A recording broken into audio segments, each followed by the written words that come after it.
Hi, my name is Patrick. I'm the owner of Patrick's Pet Care, and I'm here to answer some of our most frequently asked questions about dog walking. Shall we get started?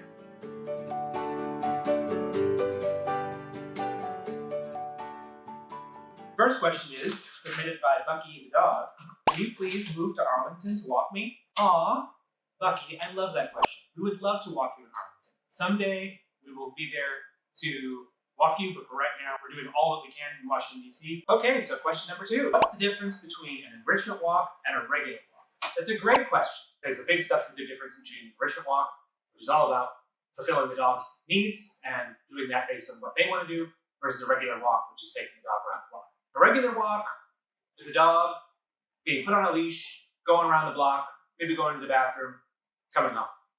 An enrichment walk is totally different. An enrichment walk is all about choice. If you think about it as a human being, how many choices do you make every day? The average human makes 30,000 choices. An enrichment walk provides an element of choice for that dog. It says to the dog, dog, you're an individual.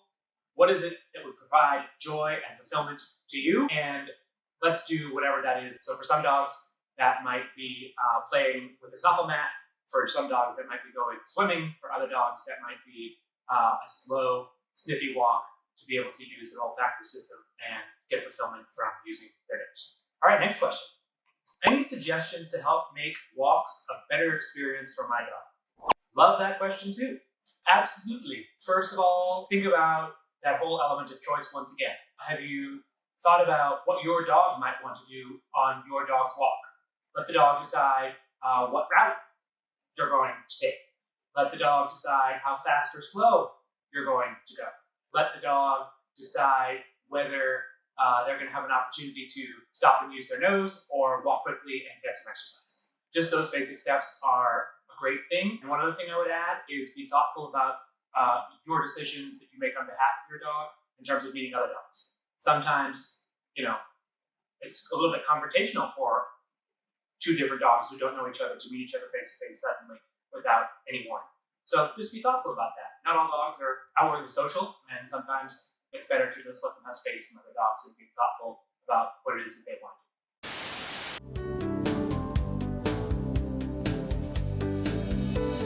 Oh, did I tell you about the one that involved the dog getting the diaper from underneath the baby carriage? Well, I was taking a new hire on their first shadow experience. It was about 80 degrees. We were walking through Adams Morgan. We were walking a very, very, very, very excitable golden retriever.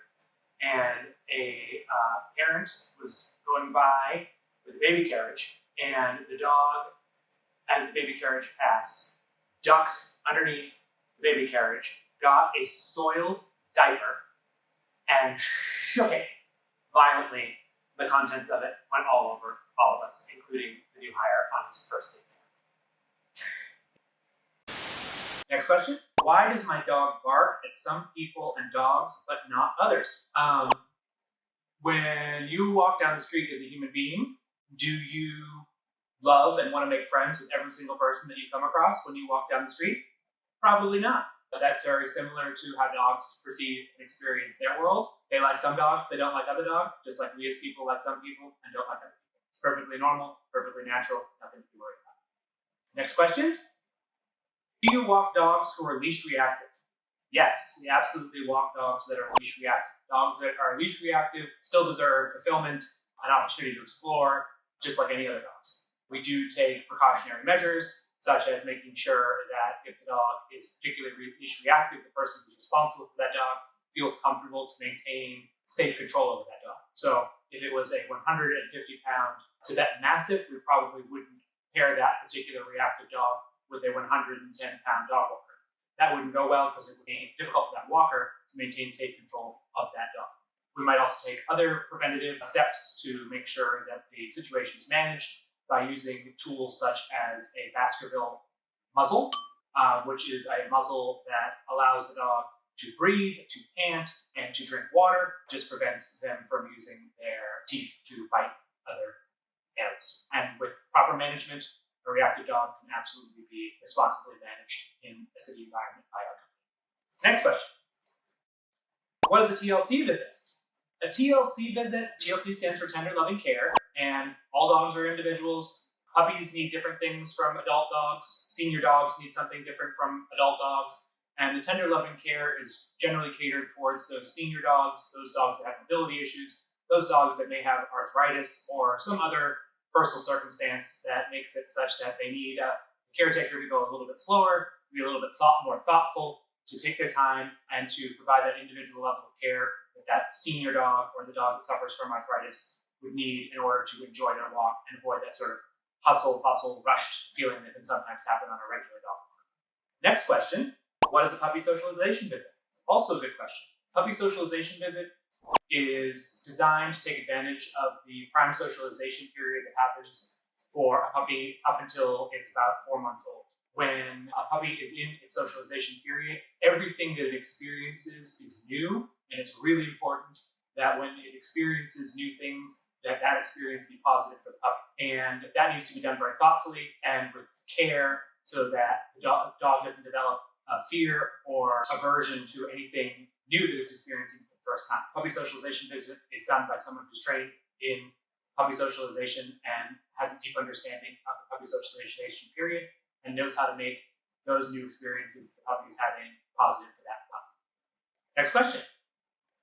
What happens if another dog bites my dog while on a walk? That's a great question. That has not happened in our time operating as Patrick's Pet Care, but it's still something that we're very thoughtful of. The first way that we deal with that situation is to avoid being in the situation to begin with by making sure that when we're in care of your dog, we avoid other dogs that we don't know so that they're not in a place where they can bite your dog. If that were to happen, all the dogs that we're responsible for are fully vaccinated against any transmissible diseases, and we would make a point to document the episode, get the other owner's contact information, deal with any medical fallout that needs to happen, and then, of course, notify the customer as soon as possible about what happened and what we're doing about it and what the next steps they should be expecting. All right, and the last question. Will I have the same walker every time? That is a great question. We pride ourselves on consistent staffing because it's very fair to the dogs, and it's very fair to customers, and it's very fair to the staff to be able to understand when they're walking through a situation that they can have a pretty reasonable understanding of what's to expect, and it minimizes new because new provides an opportunity for mistakes, and we don't like mistakes. While occasionally people have sick days that they can't predict, and people do go on planned vacations, which they very much deserve, Patrick's Pet Care does pride itself on providing consistent staffing to all of our customers. And we just had a customer who moved out of our service area a couple weeks ago, and in 6 years, they had 4 walkers. So yes, we do provide consistent staffing, and we think that's very important. These were great questions, guys. I really enjoyed answering them. If you have other questions, please feel free to submit your questions in the comments. I want to do it again so that I can continue to spread the information about fear-free, force-free, pain-free, science-based pet care. As we do at Patrick's Pet Care, thanks for watching, and I hope to see you again soon.